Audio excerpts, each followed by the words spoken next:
आज से एक नया लेख शुरू कर रहे हैं फिर से, और इसका शीर्षक है मानवता का दर्शन संत चरणों में।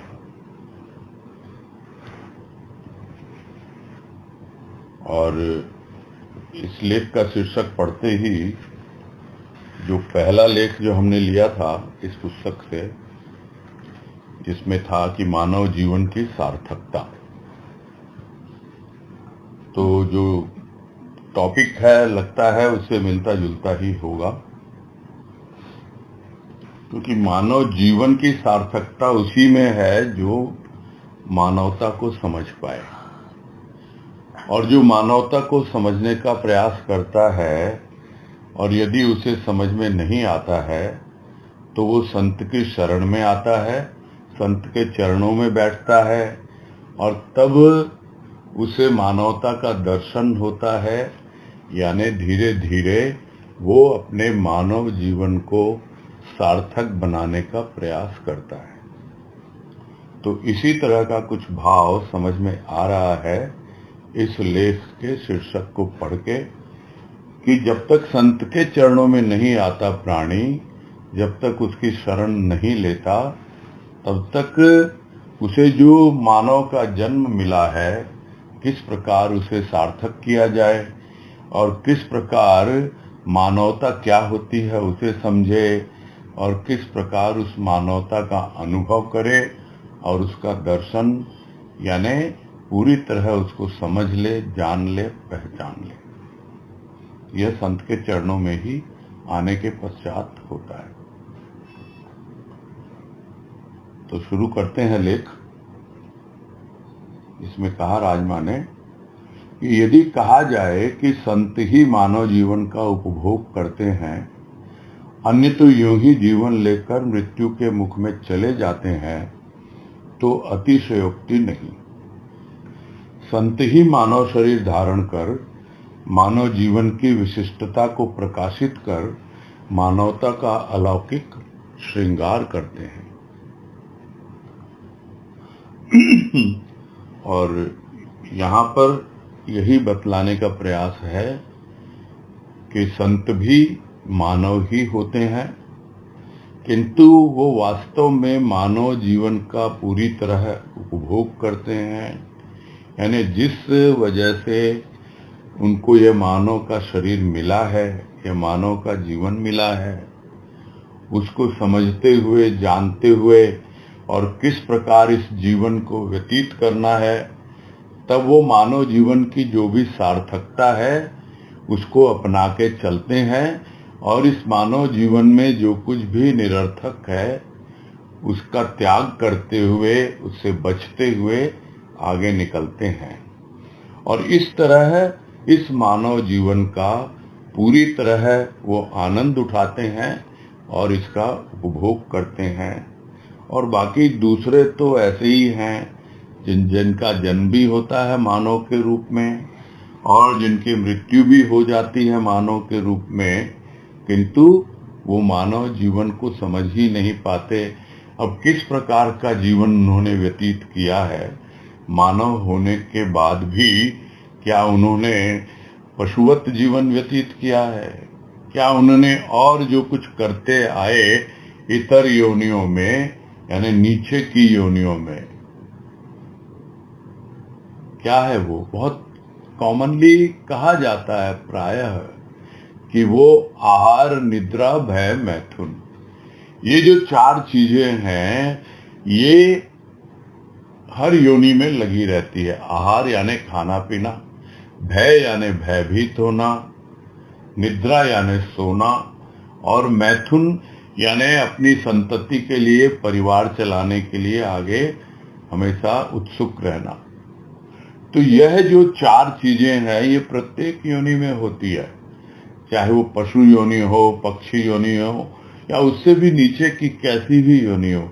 और यदि मनुष्य इन चारों में ही व्यस्त रहता है, तब वो समझ ही नहीं पाता कि वो मानव जीवन का उपभोग कर रहा है, और या फिर इन्हीं भोगों में लिप्त होकर वह अपने जीवन को गंवा रहा है, या यही भोग उसका उपभोग कर रहे हैं, इन भोगों का ही दास बन जाता है, तो वो समझ नहीं पाता है और मृत्यु के मुख में चला जाता है। तो यह जो संत होते हैं, यही वास्तव में मानव जीवन का समग्रता से, संपूर्णता से उपभोग करते हैं। और यदि यह कहा जाए तो किसी प्रकार की कोई अतिशयोक्ति नहीं होगी, यानी कुछ बढ़ा चढ़ाकर कोई बात नहीं कही जा रही है, यह वास्तविकता है। क्यों? क्योंकि मानव शरीर धारण करके संत भी आते हैं, मानव शरीर धारण करके और लोग भी आते हैं, किंतु मानव जीवन की जो विशिष्टता है, यानी उसमें जो एक खासियत है, जो मानव को उपलब्ध है और किसी को उपलब्ध नहीं है, वही उसकी विशेषता है मानव जीवन की, वही मानव शरीर की विशेषता है। तो संत ही होते हैं जो मानव शरीर धारण करने के बाद मानव जीवन की विशिष्टता को सर्वप्रथम अपने जीवन में प्रकाश में लाते हैं, यानी अपने जीवन में उसको प्रकट करते हैं, और उसके बाद वो औरों के सामने भी प्रकट होता है। और वो जो श्रृंगार होता है, जिसे हम कहते हैं, उतनी दिव्यता है, उतनी भव्यता है उनके जीवन में, वो मानवता का अलौकिक श्रृंगार होता है। और वो एकमात्र संत ही मानव शरीर धारण करके समझते हैं और समझाते हैं। आगे कह रहे हैं, जिस भांति चंद्र के बिना रात्रि अंधेरी है, सूर्य के बिना दिवस की कल्पना भी नहीं की जा सकती, इसी प्रकार संत के बिना मानव की मानवता अंधेरी है। उदाहरण लिया है चंद्रमा और सूर्य का, कि अगर चंद्रमा न हो रात में तो अंधेरा ही अंधेरा है, और दिन की तो कल्पना ही नहीं कर सकते कि दिन हुआ भी है। थोड़ा सा भी प्रकाश दिखलाई पड़ता है तो समझ में आ जाता है दिन हुआ, भले ही सूर्य दिखलाई दे रहा हो या न दिखलाई दे रहा हो। तो इसलिए कल्पना कर ही नहीं सकते दिवस की, यानी दिन की, कि दिन हुआ है। तो ये दोनों चीजें ऐसी ही हैं कि जो उसकी पहचान है। रात की पहचान है चंद्रमा और दिन की पहचान है सूर्य, उसी प्रकार मानवता की पहचान है संत। तो ये संत ही होते हैं, संत के बिना मानव की मानवता बिल्कुल अंधेरे में ही रहती है, कोई उसे देख नहीं पाता, मानव जीवन की विशिष्टता को कोई प्रकाशित नहीं कर पाता, और न ही उस मानवता का अलौकिक श्रृंगार कर पाता है। यह तो एकमात्र संत ही है जो मानवता के जो भी अंधेरेपन है, यानी जो अंधकार में है ये मानव जाति, यह मानव होकर के भी जो दानव बना हुआ है, मानव होकर के भी जो पशुवत जीवन व्यतीत कर रहा है, उसको समझाने, उसको बतलाने के लिए, उसको दिखलाने के लिए यह संत ही मानव बन के आता है। आगे है, प्रश्न उठता है कि मानवता क्या है। अधिकतर लोग सभ्यता को ही मानवता की संज्ञा देते हैं। क्या सभ्यता ही मानवता है? नहीं, सभ्यता समय समय पर परिवर्तित होती रहती है, किंतु मानवता का परिवर्तन असंभव। सभ्यता में प्रदर्शन का आधिक्य है और मानवता तो प्रदर्शन नहीं, दर्शन है सत्य का, यथार्थ का। सत्य स्वयं प्रकाशित है, फिर भी असत्य से आच्छादित है। सत्य को या कहें मानवता को प्रकाश मिलता है संत के द्वारा। अब प्रश्न उठ सकता है और उठता भी है जब हम शीर्षक में पढ़ते हैं कि मानवता का दर्शन, तो भाई दर्शन कैसे करें, मानवता होती क्या है, तो प्रश्न उठना तो स्वाभाविक है। जब आपने शीर्षक में लिखा है तो जो लिखने वाला है उसको भी समझ में आता है कि हाँ भाई, आपके मन में प्रश्न उठता होगा कि मानवता आखिर होती क्या है। तो ज्यादातर लोग तो जो सभ्यता होती है उसी को मानवता की संज्ञा देते हैं। यानी मानव जैसे जैसे सभ्य होता गया, यानी मानव की मानवता विकसित होती चली गई, यह लोग समझते हैं, ज्यादातर लोग। जैसे एक समय था जिसे हम कहते हैं वो आदि मानव था,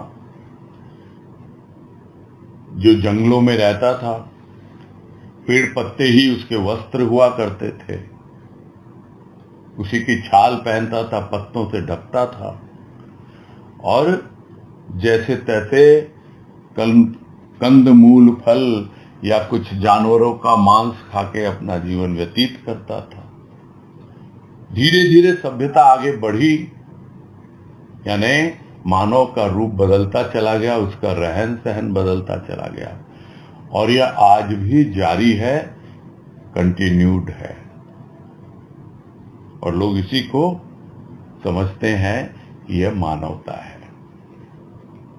ये जो सिविलाइजेशन अंग्रेजी में जिसे कहते हैं, हम तो बड़े सिविलाइज्ड हैं, यानी हम तो मानवता को अच्छी तरह से समझते हैं। तो क्या सभ्यता ही मानवता है? यह भी तो विचारणीय है।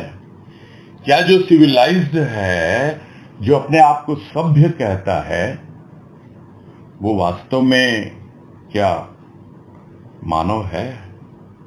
क्या वो एक मानवता को निभा रहा है? क्या वो मानवता का जीवन जी रहा है? मानव होकर भी जो अपने आप को तथाकथित सभ्य मानते हैं ऐसे लोग, ये समझना है, सोचना है उसको कि क्या सभ्यता ही मानवता है? तो कह रहे नहीं, सभ्यता तो समय समय पर बदलती रहती है। जो अभी उदाहरण आया, किस तरह से बदलती रहती है सभ्यता। अनेक अनेक नाम आते हैं, इतिहास में है हड़प्पा, मोहिंजोदड़ो, सिंधु घाटी की सभ्यता, इसकी सभ्यता, उसकी सभ्यता, यानी कितना कितना बदलता रहता है, सब कुछ परिवर्तित होता रहता है। तो सभ्यता बदलती है किंतु मानवता नहीं बदलती है। जो मानवता, जिसे हम सहज रूप में समझने के लिए यह कहें कि जो मॉरल वैल्यूज है। मोरल वैल्यूज क्या है? जो नैतिकता है, यानी मानव हो के तुमको किस प्रकार के धर्म का पालन करना है, वही मानव धर्म है। और जो लोग मानव धर्म को ही मानवता समझते हैं, वो फिर मानव में ही सीमित हो जाते हैं और मानवकृत धर्म में उलझ जाते हैं। ये बहुत ही, क्या कहें, ऐसा गोरख धंधा है या एक ऐसा जाल है जिसमें फंस जाता है प्राणी और मानवता को समझ नहीं पाता, मानव धर्म को समझ नहीं पाता, और सभ्य समझता है अपने आप को और यही कहता है कि हाँ भाई, मैं तो मानव का जीवन जी रहा हूं और मैं बिल्कुल सभ्य हूं और मैं मानवता का पालन कर रहा हूं। किंतु मानवता तो परिवर्तित होती रहती है, और जो कोई भी अपने आप को सभ्य दिखलाता है तो स्वाभाविक है उनका रहन सहन, उठ बैठ, खान पान, यह सब, इन सब में प्रदर्शन है, जिसको हम साधारण भाषा में बोलते हैं शोशेबाजी। यह है सभ्यता, दिखावा, प्रदर्शन, इसी का आधिक्य होता है सभ्यता में। किंतु मानवता में कोई प्रदर्शन नहीं है। जो व्यक्ति उस ढंग से जीवन व्यतीत करता है वो प्रदर्शन नहीं करता है, वो तो अपने भीतर दर्शन करता है, अनुभव करता है। किसको? सत्य को। चलो, सत्य तो आएगा आते आते समझ में, किंतु यथार्थ तो समझ में आता है, वास्तविकता तो समझ में आती है कि वास्तव में मैं कहां खड़ा हूं, अक्सर हम देखते हैं टीवी चैनल में बोलते हैं कि हम आपको रिपोर्ट कर रहे हैं ग्राउंड जीरो से। तो ग्राउंड जीरो माने जहां घटनाक्रम हो रहा है वहां से रिपोर्टिंग हो रही है। वही यथार्थ है। हम अपने आप को ग्राउंड जीरो पे देखें कि क्या हो रहा है हमारे जीवन में। मानव होके क्या हम यथार्थता को समझ पाते हैं, वास्तविकता को, जिसे हम कहें फैक्ट। क्या है फैक्ट, क्या है फैक्चुअल थिंग्स, क्या ये सब बातें हम कभी विचार करते हैं? और उसमें जो सत्य है, भले ही हम सबको धोखा दें, हर किसी को बेवकूफ बना सकते हैं हम, किंतु हम जानते हैं क्या कि वास्तविकता क्या है। हम इनकम टैक्स को बेवकूफ बना सकते हैं, सेल टैक्स को, इसको, उसको, सबको, किंतु वास्तविकता तो हमको पता होती है, यथार्थता तो हमको मालूम होती है। तो वो चीज एक उदाहरण है समझने के लिए। दिखाएंगे कुछ और होगा कुछ, वो तो मानवता नहीं है। हो सकता है वो सभ्यता हो, किंतु जब हम यथार्थता को समझने लगते हैं और समझते हैं और जीते हैं उसके अनुसार, तो धीरे धीरे हमें सत्य की भी अनुभूति होती है। मालूम पड़ता है कि इसी सत्य पर यह यथार्थ टिका हुआ है। और सत्य तो अपने आप में स्वयं प्रकाशित है। जिस तरह आत्मा स्वयं प्रकाशित है, परमात्मा स्वयं प्रकाशित है, सब स्वयं भू हैं, सबकी अपनी अपनी सत्ता है, वो एक ही सत्ता है। किंतु उस एक सत्ता के ऊपर न जाने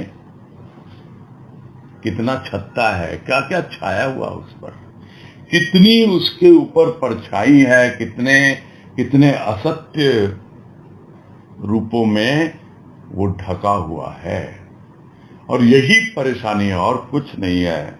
सत्य अपने आप में प्रकाशित है, किंतु फिर भी वो असत्य से आच्छादित है। जो कुछ भी मिथ्या है, असत्य है, उससे ढका रहता है। हम उसी के प्रकाश में काम करते हैं, पता नहीं लगता, लेकिन समझ में नहीं आता। जिस तरह दिन हो रहा है, जो अभी बात आई, सूर्योदय हो गया, पता लग जाता है, किंतु हमको सूरज दिखाई तो देता नहीं है। बहुत बार तो बादल इतने छाए हुए होते हैं, फिर भी हम काम तो करते ही अपना, उसी प्रकाश में काम करते हैं, उस सूर्य के प्रकाश में, भले ही वो आच्छादित है।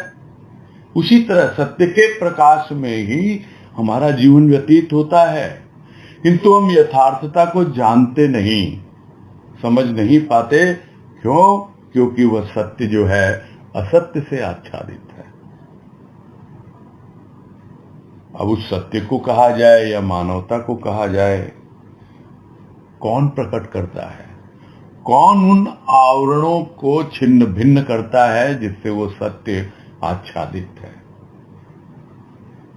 प्रकाश मिलता है, प्रकाश मिलता है कहा जाए, या उसको प्रकाशित करते हैं, प्रकाश में लाते हैं, क्योंकि सत्य तो स्वयं प्रकाशित है, वो तो प्रकाश है ही उसमें, किंतु वो प्रकट होता है सत्य के द्वारा, संत के द्वारा। संत जो सत्य का ही आविर्भाव है, उसी का अवतार है। कुछ भी कहें, आया है मानव बन के, तो वो सत्य जो है या मानवता जो है उसको प्रकाशित करता है संत। किस प्रकार से? जितना उसके ऊपर असत्य यानी मिथ्या का आवरण पड़ा हुआ है उसको हटाकर।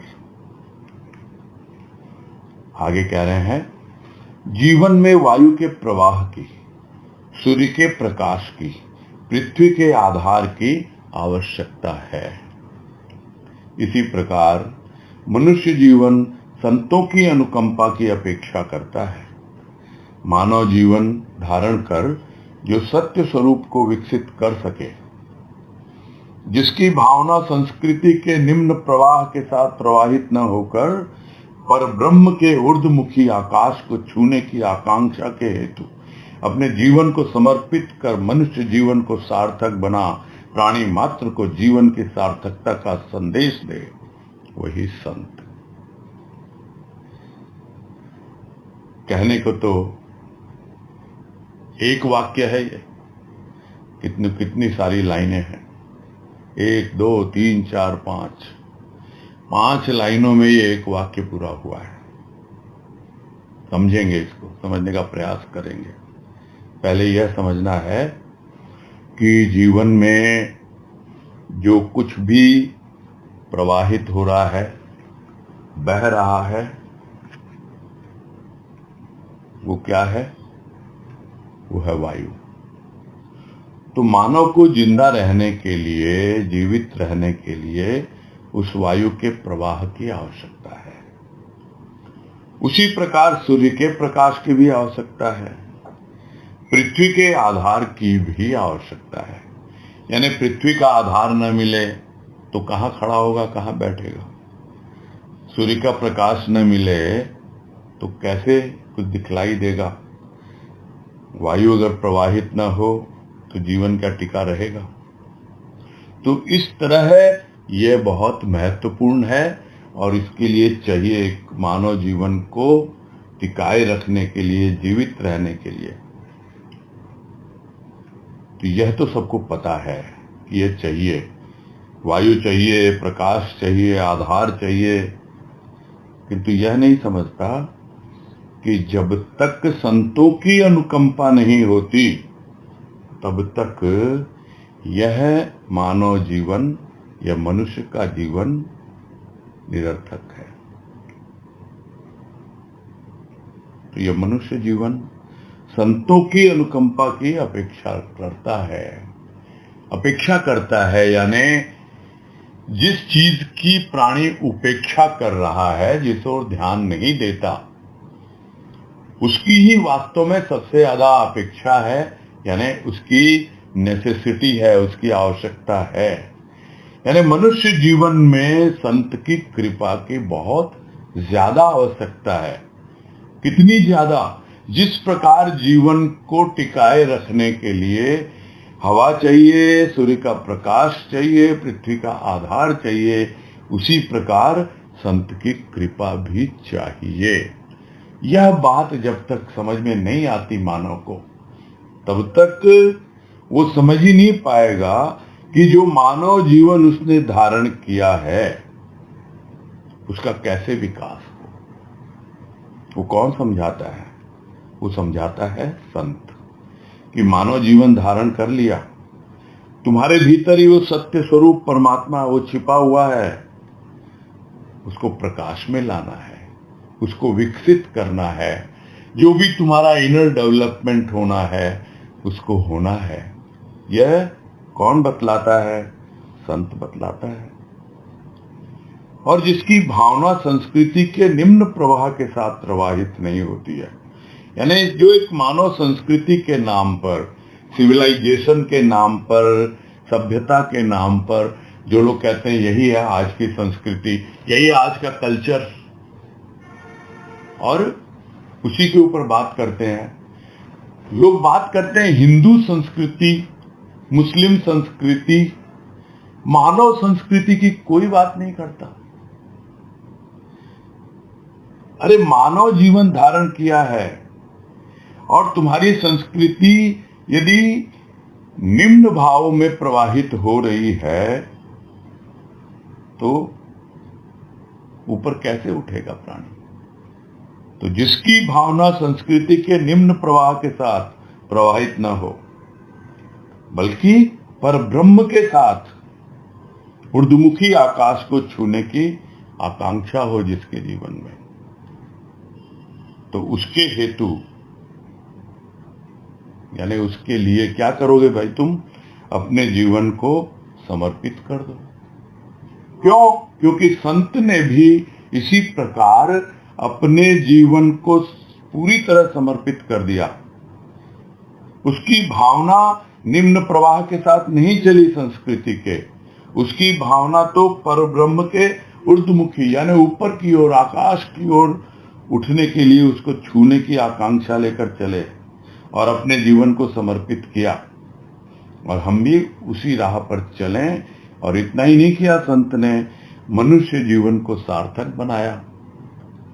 यानी अपने मनुष्य जीवन को तो सार्थक बनाया ही, और साथ ही साथ प्राणी मात्र को यह संदेश दिया कि देख, इस प्रकार का जीवन तू जी, यही जीवन की सार्थकता है। जब तक इस प्रकार का जीवन नहीं जिएगा मानव, तब तक मानव जीवन की सार्थकता समझ में नहीं आएगी। और जब तक सार्थकता नहीं समझ में आएगी, तब तक मानवता का दर्शन कैसे होगा, मानवता का अनुभव कैसे होगा। और यहाँ तो मानवता को सत्य का ही रूप बतलाया गया है कि मानवता अर्थात सत्य। तो फिर कैसे दर्शन हो सत्य का, यथार्थ का, मानवता का? तो वो संदेश कौन देता है? वो संदेश देता है संत। वो बतलाता है कि किस प्रकार मैंने अपना जीवन व्यतीत किया, और उनका जीवन एक उदाहरण स्वरूप हमारे सामने है, जो हमें प्रेरणा देता है। उनके भाव, उनके विचार, उनकी जीवन शैली, उनका रहन सहन, उनकी लाइफ स्टाइल, कुछ भी बोले हम, सब कुछ एक छोटी से छोटी बात भी हमारे लिए एक उदाहरण बन जाती है, हमारे लिए एक प्रेरणा बन जाती है। आगे है, मनुष्य जीवन प्रभु का वरदान है अथवा सर्वश्रेष्ठ कृति। इस श्रेष्ठ कृति के विकृत रूप को देखकर, वरदान की छत्र छाया में अभिशाप की विभीषिका देखकर संत हृदय विगलित होता है। यह विगलित सरस धारा ही मानव की मानवता को संबल प्रदायक है। अन्यथा पशु भावों के आकर्षण में खींचा मानव जीवन को पशुता के गर्त में कब का ढकेल चुका होता। और इसमें यही कहना चाह रहे हैं कि ये संत ही हैं जो मानव को ये जो निम्न भाव हैं उनसे ऊपर उठाते हैं।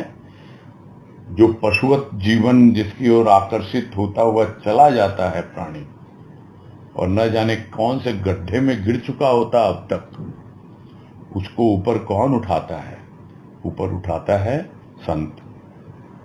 किस प्रकार उठाता है यह बतलाया कि मनुष्य तो समझ नहीं पाता है। ये मेरे लिए प्रभु का वरदान है क्या, ये मनुष्य जीवन? क्या मैं ईश्वर की सर्वश्रेष्ठ कृति हूं? सुना है, सब बोलते हैं, और बहुत सी चीजें ऐसी भी होती हैं जो वो अनुभव भी करता है कि जो पशु पक्षी कुछ नहीं कर सकते वो करता है मानव, इतना कुछ करता है। सर्वश्रेष्ठ कृति तो है ही। तो अगर सर्वश्रेष्ठ कृति है तो फिर इस प्रकार का विकृत रूप क्यों व्यतीत हो रहा है तुम्हारा जीवन? इस विकृत रूप में यानी विकारों से युक्त होकर के क्यों व्यतीत हो रहा है? यह श्रेष्ठ कृति जो है विकृत रूप में चल रही है। और जब देखता है संत इसको, इस विकृत रूप को देखकर कि भाई इसको तो वरदान स्वरूप मिला है ये मनुष्य का जीवन प्रभु के द्वारा, और यह इसको अभिशाप मान रहा है या इस तरह से व्यतीत कर रहा है जैसे कि है तो वरदान, लेकिन समझ नहीं पाता, और अभिशाप की विभीषिका इसके ऊपर छाई हुई है। यानी कुछ ऐसा भयानक, कुछ जिसको कहते हैं ना बाढ़ की विभीषिका, कुछ अप्राकृतिक घट जाता है। यानी वो मानव जिसको यह वरदान स्वरूप मिला जीवन में, वो प्राकृतिक जीवन न जीकर अप्राकृतिक जीवन जिए जा रहा है, और इस मनुष्य जीवन को अभिशाप मान बैठा है।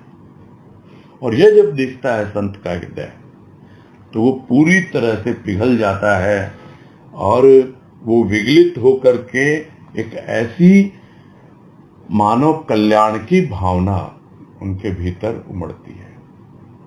क्यों उमड़ती है? क्योंकि संत तो होता ही है शिव स्वरूप।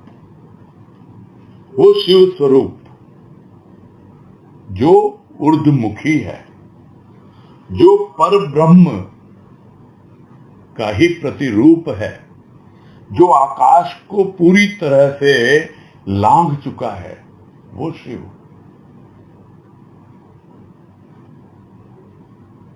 उसके भीतर तो देखता है, ऊपर से वो पूरी सृष्टि को देखता है और विशेषकर मानव को देखता है कि अरे ये क्या हो रहा है इसके साथ। तब उसके भीतर से वो कल्याण की भावना आती है। जिस तरह है शिव ने गंगा को प्रवाहित किया, उस तरह संत के हृदय से वो एक सरस धारा भाव की प्रवाहित होती है, जो मानव की मानवता को एक संबल प्रदान करती है, एक सहारा देती है। सहारा ही नहीं देती, उसका पोषण करती है। पोषण ही नहीं करती, उसका कल्याण करती है। इस तरह से यह जो अभिशाप की विभीषिका देखता है संत, उसका हृदय विगलित होता है, तो कुछ ऐसी भीतर से कल्याणकारी भावना भाव के रूप में बहने लगती है कि प्राणी मात्र अपने आप को समझ लेता है कि मैं क्या हूं, किस लिए आया हूं धरा पर। वो समझ लेता है कि मानवता क्या होती है, और नहीं तो चल रहा था, पशुवत जीवन व्यतीत हो रहा था। पशु के भाव में, आकर्षण में, उसी में छिपा हुआ खिंचा हुआ था मानव, जो शुरू में ही बतलाया गया कि वही आहार, निद्रा, भय, मैथुन, उसी में जीवन व्यतीत हो रहा था। और एक न एक दिन यह निम्न भावों का आकर्षण गड्ढे में गिरा चुका होता, मानव को कब का धकेल चुका होता।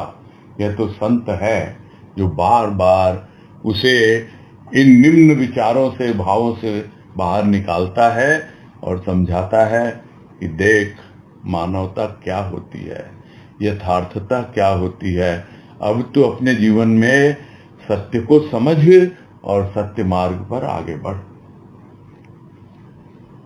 आगे है, कल्पना की जाए कि यदि सूर्य अपना धर्म प्रकाश दान करना छोड़ दे, वायु प्रवाहित होने के धर्म से च्युत हो जाए, पृथ्वी धारणा के धर्म से डिग जाए, तो क्या दशा हो संसार की। तब सूर्य को सूर्य, वायु को वायु, पृथ्वी को पृथ्वी कौन कहेगा। मनुष्य जाति का मानस स्वधर्म को भूल भौतिक धर्म के आकर्षण में फंस जाता है, तो मनुष्य मनुष्य नहीं रहता। विभ्रांत सी मानव जाति अंधेरे में ही भटकती रहती है। कह रहे हैं कल्पना की जाए, करें कल्पना जरा, क्या कि भी सूर्य का धर्म क्या है, प्रकाश देना, और वो छोड़ दे प्रकाश देना, तो क्या हालत होगी मानव की, क्या होगी पूरी सृष्टि की।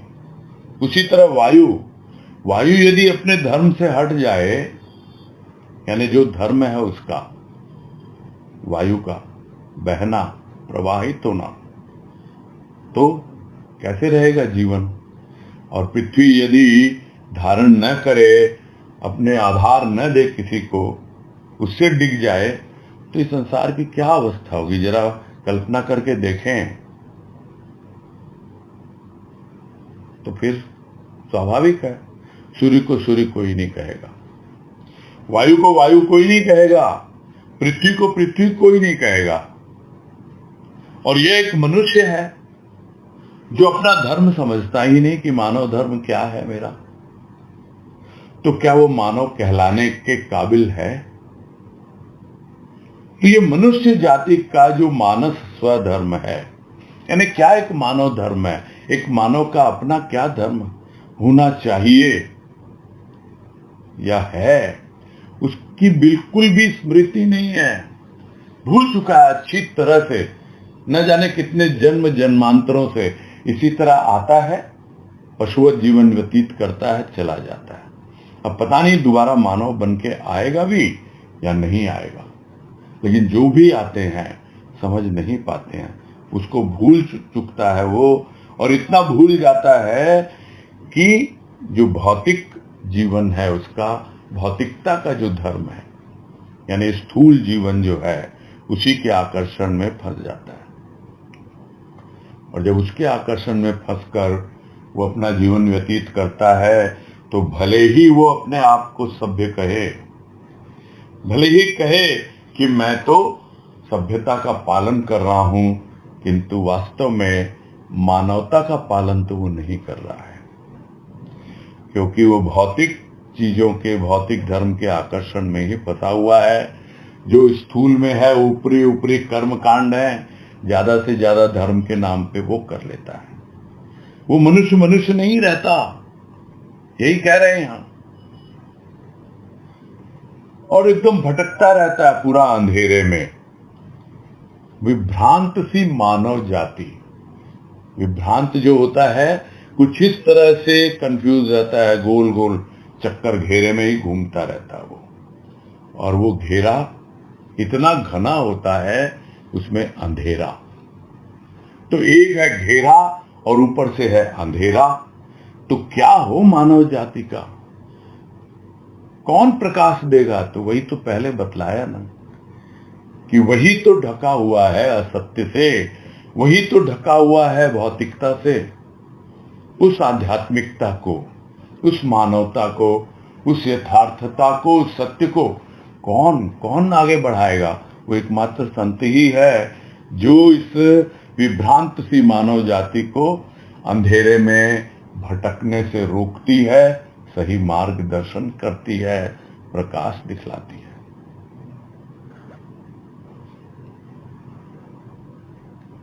आगे है, पंच तत्व द्वारा निर्मित संपूर्ण अंगों से परिपूर्ण मानव के पुतले को हम मनुष्य की संज्ञा देते हैं, किंतु जो मानवीय सद्गुणों के आभूषण से सज्जित नहीं, जिसकी रगों में स्वधर्म की परिभाषा गजती नहीं, जिसने मनुष्य शरीर धारण कर मनुष्य धर्म का पालन किया नहीं, वह कैसा मनुष्य? तो कहने को तो मनुष्य है, 5 तत्वों का बना हुआ है पूरा, कोई तत्व की कमी नहीं है, सारे 5 तत्व उसके शरीर में हैं, संपूर्ण अंग प्रत्यंग में। और वो एक 5 तत्वों का बना एक पुतला है। पुतला क्या होता है? हम देखते हैं ना, लोग पुतले बना बना करके फूंकते हैं नेताओं के। क्या है वो? उसमें क्या सारे तत्व होते हैं? बस घास फूस लिया, एक लकड़ी ली, उस पे ऐसे ही कुछ चेहरा सा बना दिया, 5 तत्व नहीं होते उसमें। यह तो एक ऐसा पुतला है मानव, जिसमें 5 तत्व हैं, और उस पुतले को हम बोलते हैं हम तो मानव हैं, मनुष्य की संज्ञा देते हैं, सब कुछ है इसके पास।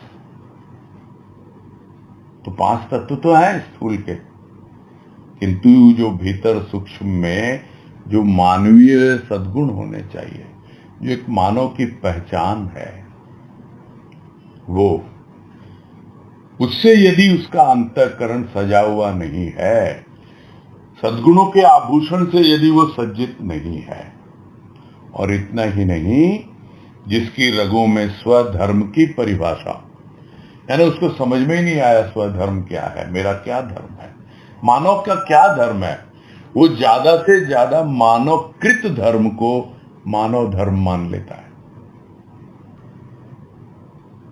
जो बात कई बार आ चुकी है, और गुरुदेव ने उस पर तो पूरा एक लेख लिख दिया जिसका विश्लेषण भी हुआ था, धर्म है या शिष्टाचार, और उसकी पुस्तक भी प्रकाशित की है आप लोगों ने। तो वो धर्म क्या है जिसको स्वधर्म कह रहे हैं, वो कौन सा धर्म है? वो सत्य धर्म है। और जिसको धर्म की संज्ञा दी जाती है, वो मानवकृत धर्म है।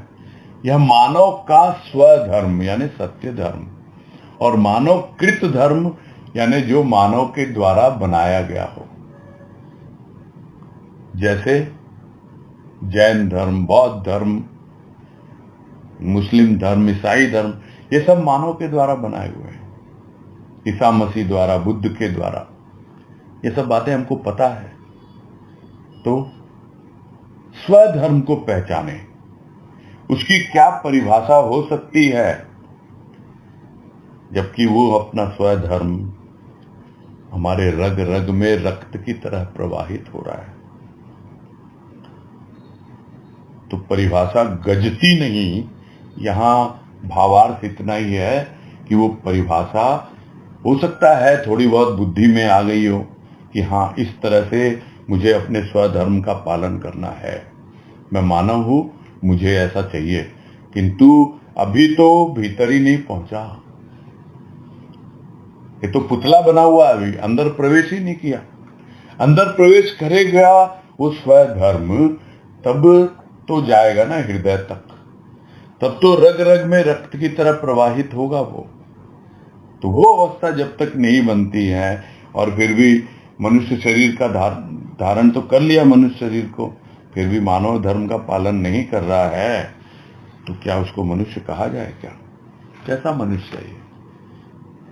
तो यही बातें बार बार कह रहे हैं, और यही सबके लिए विचारणीय है कि वो कैसा मनुष्य है जो स्वधर्म की परिभाषा को जानता नहीं, और अगर जानता भी है तो क्या पूरी तरह से मानवीय सद्गुणों को उसने अपने अंतःकरण में धारण किया हुआ है? क्या उसके रग रग में उस स्वधर्म का, सत्य धर्म का प्रवाह हो रहा है? यह बात समझने योग्य है, और इस पे जब तक ध्यान नहीं दिया जाता तब तक कहने को तो हम मानव हैं, किंतु अभी भी हमने मानव धर्म का पालन नहीं किया। प्रश्न उठता है, मनुष्य का धर्म क्या है? इस प्रश्न का उत्तर संत के चरणों में बैठकर ही जाना जा सकता है। तो यह तो पहले भी कह चुके हैं कि बिना संत के चरणों में बैठे हुए हम समझ ही नहीं पाएंगे। संत की शरण लें, उसके चरण में बैठें, तब हमको समझ में आएगा कि मनुष्य का क्या धर्म है। साधारणतः प्राणी की विचारधारा निम्न धरातल पर ही प्रवाहित होती है। निम्न धरातल पर प्रवाहित विचारधारा के कारण ही तो प्राणी का हृदय कलुषित हो उसे क्षुद्र, दीनहीन बना देता है। इस क्षुद्रता के ही अहम में निःशेष होता है जीवन। और उसी बात को कितनी बार समझाया जाए? क्या अवस्था है साधारणतः प्राणी की कि उसकी जो भी विचारधारा है वो निम्न धरातल पर ही प्रवाहित होती है, यानी बहुत लो लेवल पे ही चलता रहता है सब। और जो कुछ भी लो लेवल पे होगा, जिसका इतना निम्न धरातल होगा, तो स्वाभाविक है उसकी गहराई भी कुछ नहीं होगी, बहुत छिछला होगा वो एकदम। जरा भी उसके जीवन में गंभीरता नहीं होगी, गहनता की तो बात ही छोड़ दी जाए। वो गंभीर नहीं है अपने जीवन के बारे में, उसकी विचारधारा में कोई सीरियसनेस नहीं है, चल रहा है, बड़े मजे में है जी, खा रहे हैं, पी रहे हैं, मौज कर रहे हैं, और इससे बढ़िया क्या जीवन हो सकता है? तो ये निम्न धरातल पर ही प्रभावित होती रहती है उसकी जीवन धारा, और जैसा जीवन है वैसा ही विचार बनेगा। जैसे लोगों की संगत होगी, उनके विचार ही हमें प्रभावित करेंगे, और हम सोचेंगे हम बहुत बढ़िया जीवन जी रहे हैं, और फिर आगे वही जीवन चलता रहता है। वो निम्न धरातल पर प्रवाहित है विचारधारा, और उसी के कारण प्राणी का हृदय कलुषित होता रहता है। क्यों कलुषित होता है? जितना भी कचरा है, जितनी भी गंदगी है, कहाँ आती है? कहाँ से बहती? ऊपर से नीचे।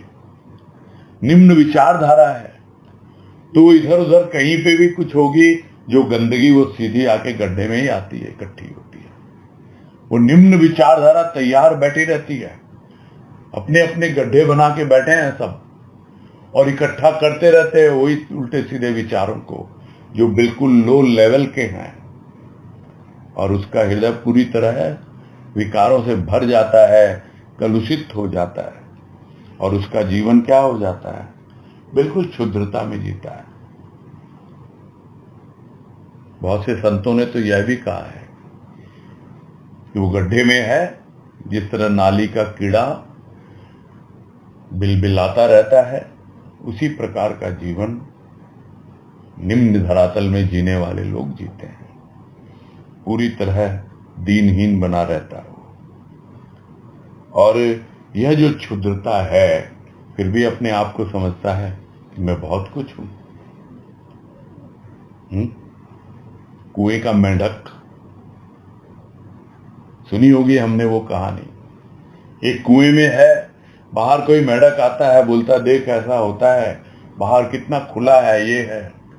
नहीं, उसी को सब कुछ मानता है, इतना बड़ा होगा, इतना बड़ा होगा, और करते करते पूरा जीवन निःशेष हो जाता है, उसका खत्म हो जाता है उसी क्षुद्रता के अहंकार में। तो सबके सब या तो हम एक गड्ढे में फंसे हुए हैं, और या फिर एक कुएं में ही है, और वो कुआं क्या है, जिसे कहते हैं अंधकूप है। वो अंधकूप जो है जहां अंधेरा ही अंधेरा। और इस तरह जीवन जीते हुए एक साधारण प्राणी का जीवन निःशेष यानी संपूर्ण हो जाता है। यह अवस्था है। तो मानव के मानस का विकर्षण उसे केवल सांसारिक प्रपंचों में फंसा सांसारिक विकारों का ग्रास बनाता है। विकारों की भयंकर आंधी से आक्रांत मानस के द्वंद्व प्रतिद्वंद में वह अपने महत्व अथवा स्वरूप या अपने प्रभु की छवि का दर्शन करे भी तो कैसे। तो मानव का मानस कैसा है? मानस यानी अंतःकरण। क्या अवस्था उसकी?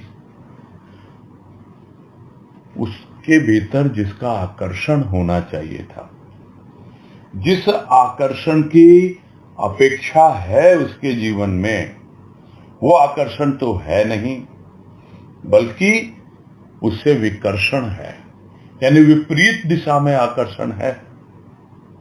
और वो विपरीत दिशा में जो आकर्षण है वो उसको क्या करता है, सांसारिक प्रपंचों में, गोरख धंधे में दिन रात जो हम साधारणतः देखते क्या हैं, हम जीते रहे हैं। और यदि आज थोड़ा बहुत भी कुछ समझ पा रहे हैं अपने जीवन को, वो कितनी बड़ी कृपा है सदगुरु की, संत की, कि हम इन प्रपंचों को समझ पा रहे हैं। कितना बाहर निकल पा रहे हैं या नहीं निकल पा रहे, यह एक अलग बात है। किंतु जो समझता ही नहीं वो तो प्रपंचों में ही फंसा रहता है। और जो भी सांसारिक विकार हैं, जिस प्रकार से संसार के बाकी लोग अपना जीवन उसी तरह बिता रहे हैं और विकारों से युक्त हैं, और उसी का ग्रास बन जाता है वो मानव का जीवन और उसका मानस। यानी वो पूरा विकारों के द्वारा ग्रसित, मतलब खा लिया जाता है। कुछ बचता नहीं है फिर उस अंतःकरण में काम का भी। सारे विकार उसको हजम कर लेते हैं। जितनी भी उसके भीतर सतोगुणी भावना है, सब यह तमोगुणी भावना उसको चट कर जाती है, खा जाती है, दीमक की तरह, पता भी नहीं लगता। ऊपर से लगेगा बड़ा हेल्दी है एकदम अच्छे से, किंतु भीतर से बिल्कुल थोड़ी सी भी वक्त की आंधी चली, समय उल्टा पुल्टा हुआ नहीं कि बस धराशायी हो गया, वो तो गिर गया जमीन पर। यह अवस्था है मानव की। क्यों? क्योंकि उसके मानव के भीतर का जो मानस है, अंतःकरण है, वो फंसा रहता है हमेशा सांसारिक प्रपंचों में, और विकार उसे खाते रहते हैं। घुन लग जाता है, दीमक लग जाती है, पता भी नहीं चलता उसको। और जब चलती है भयंकर आंधी विकारों की, बस इतना ज्यादा उसके ऊपर भयभीत होने लगता है, अंतःकरण में, क्या करूं क्या नहीं करूं, और उसका अंतःकरण पूरा द्वंद्व प्रतिद्वंद में ही कभी इधर खींचता है कभी उधर खींचता है। काश मैंने बातें सुनी होती, अपने जीवन में उतारी होती, उस तरह मेरा जीवन बना होता। क्या होगा, अभी भी समय है। तो वह द्वंद्व प्रतिबंध को समझे और अपने महत्व को भी समझे, किंतु वो तो फंसा हुआ है उसी में, उसी के द्वारा अटैक किया जाता है, उससे बार बार भयभीत किया जाता है उसको, विकारों की भयंकर आंधी के द्वारा। किस प्रकार वो विकार आते हैं और उसे अपने चपेट में ले करके उड़ा देते हैं। बिल्कुल थोड़ा बहुत कुछ भी अगर विचार किया हो, थोड़े भाव आए हों, थोड़ा कुछ कृपा का अनुभव हुआ भी हो, तो यह विकारों की आंधी उड़ा के ले जाती है पूरी तरह से। और फिर भीतर द्वंद्व होने शुरू हो जाते हैं, फिर क्रिया प्रतिक्रिया। तो फिर कैसे अपने महत्व को या अपने स्वरूप को या अपने प्रभु की छवि को जो भीतर है उसको कैसे देखे, कैसे उसका दर्शन करे, कैसे वो अनुभव करे, और करे भी तो कैसे करे भाई। देखता ही नहीं अपने जीवन को, देखता ही नहीं अपने अंतःकरण को, अपने मानस को। इसीलिए आगे समझा रहे हैं कि मानव के क्षुद्र मानस का प्रक्षालन करने के हेतु ही संत मानव के मानस को सूक्ष्म सत्य की ओर आकर्षित करते हैं। जड़ से चेतन की ओर उन्मुख हुआ मानस जब चेतन की प्रच्छन्न विचारधारा के द्वारा प्रक्षालित होता है, तभी विकारों के विषमय प्रभाव से मुक्ति संभव है। तो यह क्षुद्र मानस है मानव का, जिसका वर्णन अभी पिछले पैराग्राफ में किया गया। तो उसका कौन प्रक्षालन करे, कौन उस गंदगी को, उस कीचड़ को, उस कालुष्य को हटाए? उसी के लिए तो आता है संत, मानव बन के आता है और मानव के मानस को उस विकर्षण से हटाकर आकर्षण में लाता है। किसके आकर्षण में? सूक्ष्म सत्य के आकर्षण में। मानव तो ज्यादा से ज्यादा सत्य बोलने को ही सत्य मानता है। मैं किसी का बुरा नहीं कर रहा हूं, उसी को समझता है कि मैं मानव धर्म का पालन कर रहा हूं। मैं तो हमेशा सच बोलता हूं, मैं मानव धर्म का पालन कर रहा हूं। यही नहीं है मानव धर्म। मानव धर्म तो अपने स्वरूप का दर्शन, अपने प्रभु की छवि को देखना, अपने स्व धर्म को समझना, यह है मानव धर्म। उसकी ओर कौन आकर्षित करेगा?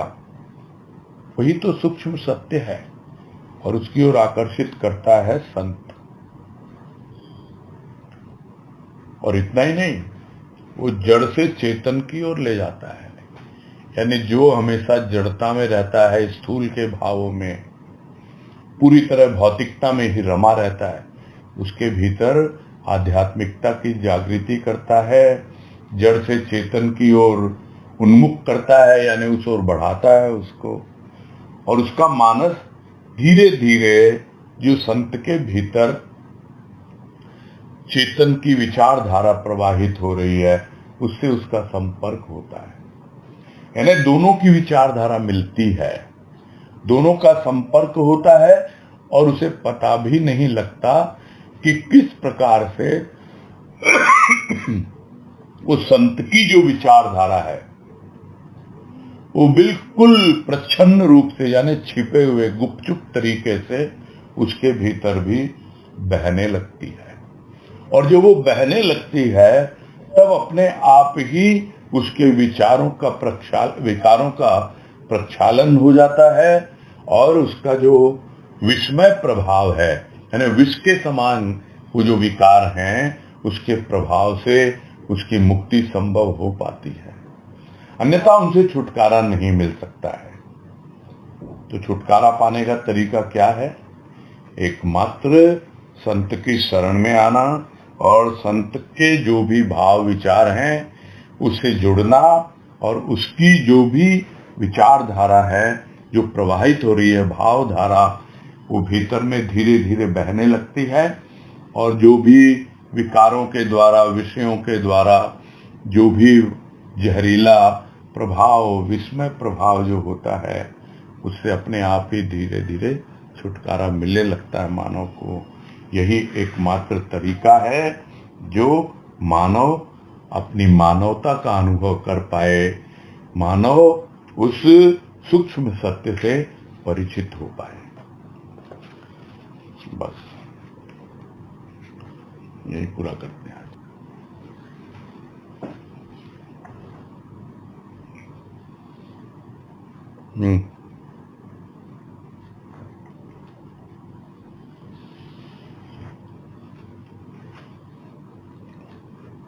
सुनीता जालान,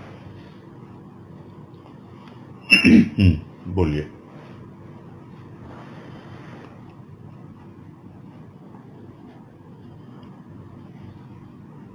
हरिओम भैया। हाँ हरिओम, बोलिए। भैया ऐसे तो देखो, तो बाहर का तो सबका धर्म समझ में आ जाता है, सूर्य का, चंद्रमा का, हवा का, और मानव का धर्म संत ही हमें समझाते हैं। भी जैसे अंदर से अंदर की यात्रा है ये धर्म समझने के लिए, थोड़ा सा और समझाइए ना भैया, कि सब कुछ पता होने के बाद भी हमारी प्रकृति इतनी जड़ बनी हुई है कि वो भूल ही जाती है कि मानव कोई धर्म नहीं है कि उसको नीचे की तरफ रहना या आलस्य या कुछ प्रमाद या बाहर का प्रदर्शन। तो सभ्यता के नाम पे हम लोग मतलब अंदर ये थोड़ी आ जाती भ्रमणाएं, वो थोड़ा सा और बताएंगे कि आगे लेख में आएगा तब समझ में आ जाएगा। नहीं, यहाँ तो यही बताया है राजमा ने कि मानवता जो है वो वास्तव में सत्य से परिचित होना है। आपके भीतर ही वो सत्य छिपा हुआ है, और संत जो सत्य का ही प्रतिरूप है वो मानव बन के आता है, और हम उसकी शरण में जाएं, धीरे धीरे उससे संपर्क स्थापित करें, सूक्ष्म का संपर्क। तो जो उसकी विचारधारा है जो हमें जड़ता से चेतनता की ओर ले जाती है, तो हम भी अपने जीवन में जो वास्तव में मानवता का जो दर्शन है या जो अनुभव है, वो वास्तव में कुछ और नहीं है, वो सत्य का ही दर्शन है। सभ्यता बदलती रहती है, मानवता कभी नहीं बदलती है। सत्य पहले भी था, सत्य आज भी है, और सत्य आगे भी रहेगा। जब तक समय है तब तक सत्य है। और यह तो गुरुदेव ने समय के प्रवचन में अच्छे से समझा दिया कि सत्य और समय दोनों एक दूसरे से पूरी तरह गूंथे हुए हैं। इसलिए हम समय की कीमत करें और समझें कि उनको जितना समय मिला है प्रभु के सत्संग के लिए, उसकी वाणी के लिए, उसके अनुसार हम अपना जीवन बिताएं, तो धीरे धीरे हम अवश्य ही समझ जाएंगे कि वो हमारा धर्म क्या है, मानवता क्या है। यही है सब बातों का सार।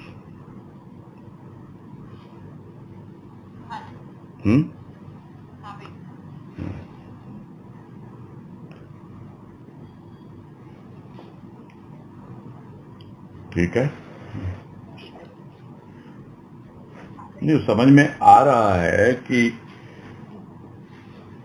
एक लेख पहले भी हुआ है ना, मानव जीवन की सार्थकता, वो पहला लेख जिसका मेंशन मैंने किया था शुरू में भी। तो इसलिए हो सकता है कि बहुत सी बातें मिलती जुलती लग रही हों और इसीलिए कोई विशेष जिज्ञासा ना आ रही हो, क्योंकि कोई हैंडरेज दिख नहीं रहा है। तो फिर यही समझ में आ रहा है कि अब संपूर्ण किया जाए, पूरा करें फिर। चलो, समय भी हो ही रहा है।